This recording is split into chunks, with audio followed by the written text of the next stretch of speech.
buat panjenengan semuanya, bapak dan ibu yang sudah hijrah kepada Allah, pengen dekat sama Allah dan Rasulnya, udah ngerjain sunnah, tapi apa? Ujiannya tambah terus. Nggak tambah enteng, tambah berat. Kenapa? Nih kata Allah.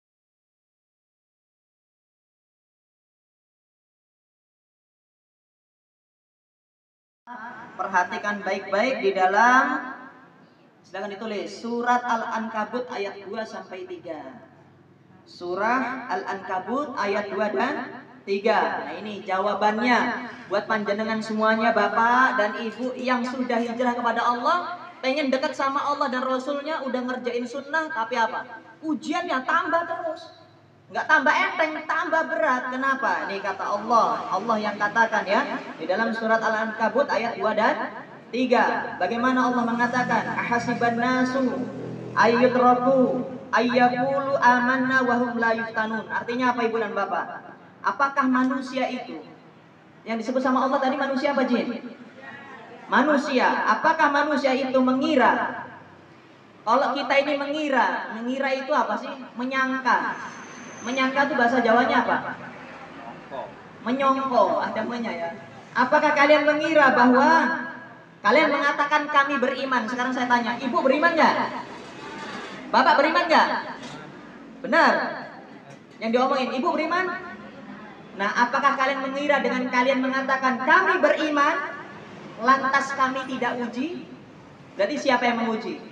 Allah. Jangan tadi berani ngomong beriman, maka Allah pasti akan beri ujian. Nah, untuk apa? Sungguh kami telah menguji orang-orang sebelum mereka, yaitu sebelum kita, sehingga Allah benar-benar tahu, orang yang tulus dan orang yang dusta. Jadi jangan serius gak? Kalau jenengan beriman benar-benar karena Allah, maka utangnya lunas gak lunas, masalahnya diperbesar sama Allah, tapi tetap ibadahnya panjenengan tetap bagus, sholat 5 waktunya tetap bagus, ya, puasa Senin Kemisnya bagus, sholat duhanya bagus, istighfarnya juga bagus. Ini orang yang benar-benar beriman. Nah, makanya jangan heran kalau ibu dan bapak sudah berhijrah kepada Allah, tapi terus, bukan hanya terus ujiannya, tambah. Nah, maka ingat pula sabda Nabi Muhammad SAW. Lihat, apa kata Rasulullah? Rasulullah pernah ditanya oleh satu sahabat. Beliau ditanya, asadun nas balaum. Siapa orang yang, lihat ibu, siapa orang yang paling besar balaknya? Apa kata Rasulullah? Al-anbiya. Siapa dia? Para nabi. Jangan lebih besar nggak imannya dari para nabi?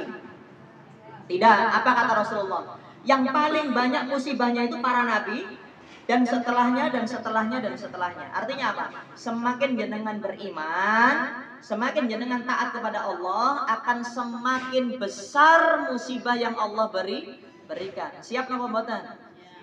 Benar. Nanti saya pulang minta nomor sambat. Jadi jangan sampai dipikir nek ngono aku tak ra beriman ae wis gitu. Nah, makanya kenapa Rasulullah tadi katakan dunia adalah penjara bagi orang yang beriman, karena disinilah kita tempatnya ujian. Silakan ditulis, dunia tempatnya ujian, untuk membedakan mana yang tulus, mana yang dusta beriman kepada Allah. Ya, kalau ada orang yang hutang riba, utangnya masih enak nyaur itu membayar, mereka sholatnya seenaknya sendiri, mobilnya gonta-ganti. Tapi kalau sudah dibuat paceklik, baru kerasa, baru istighfar, baru sholat telat. Enggak telat, maksudnya Allah itu sayang, makanya dibikin paceklik agar jenengan tidak terjerat dosa riba. Pertama tadi apa? Dunia tadi adalah tempatnya ujian.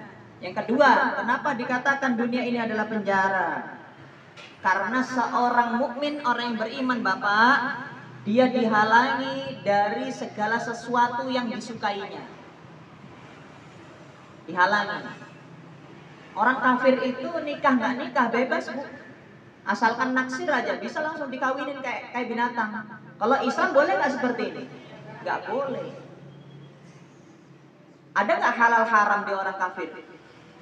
Nggak ada. Makanan bebas, berdua-duaan bebas, kumpul kebo juga bebas, aturan dibikin sendiri. Itu orang kafir.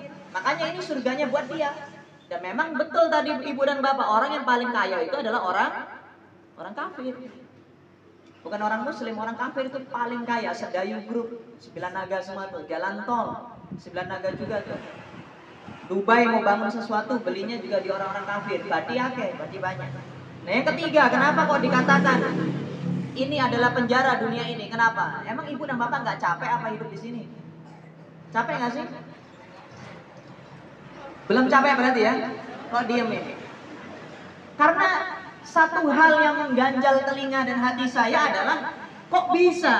Ini perhatikan baik-baik bapak dan ibu. Kok bisa gitu loh?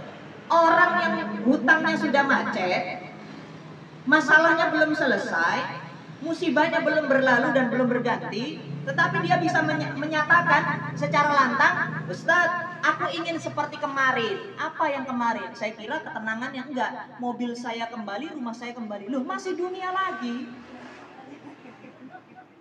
Berarti dia adalah orang yang bodoh yang tertipu dengan dunia. Karena dunia ini fana, Bu, menipu. Dan orang bodoh yang hanya bisa ditipu. Saya nggak punya mobil, tapi kemana-mana saya bisa naik mobil. Saya nggak punya uang, Bu, saya pengacara, pengangguran banyak acara. Tapi saya mau terbang kemana, saya bisa berdoa sama Allah, ya Rabb, berikanlah aku pesawat minimal bisnis kelas. Batik Air lah, minimal itu. Kalau nggak Citylink, itu Allah kasih. Anak saya sekolah, Bu, saya tinggal di Jakarta, yang toilet itu bayar.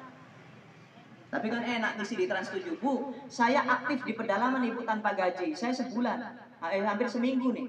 Sebulan kemarin Desember malah saya full di Kendal, itu gak ada yang gaji, Bu. Kalau saya mau syuting terus di Trans 7, gaji saya 1 jam 21 juta. Segitu, Bu, gajinya. 1 jamnya 21 juta kalau Ibu tahu. Kalau saya ngartis, saya habisin aja tuh seneng-seneng sama anak saya. Enggak kayak gitu caranya. Loh, tapi kan bisa dakwah di Trans 7, enggak kayak gitu. Yang namanya dakwah itu bukan kita disetir sama eksekutif produser kita, tapi kita sampaikan ilmu kepada warga. Makanya kebahagiaan saya adalah bisa ketemu tepang kali jenengan semuanya. Bisa melihat jenengan, bisa mendengar keluh kesahnya, dan saya bisa menyadarkan jenengan, jangan minta uang dan harta kita kembali. Sebenarnya jenengan memiliki sesuatu yang lebih mahal daripada aset jenengan yang dilepas dari riba. Apa itu? Bertakarub kepada Allah. Doanya jenengan kepada Allah. Nangis di tengah malam, ya Allah, mudahkanlah urusanku ya Rabb. Besok ada debt collector, besok sudah jatuh tempo. Gak apa-apa, karena musibah itu adalah tanda cintanya Allah. Perhatikan.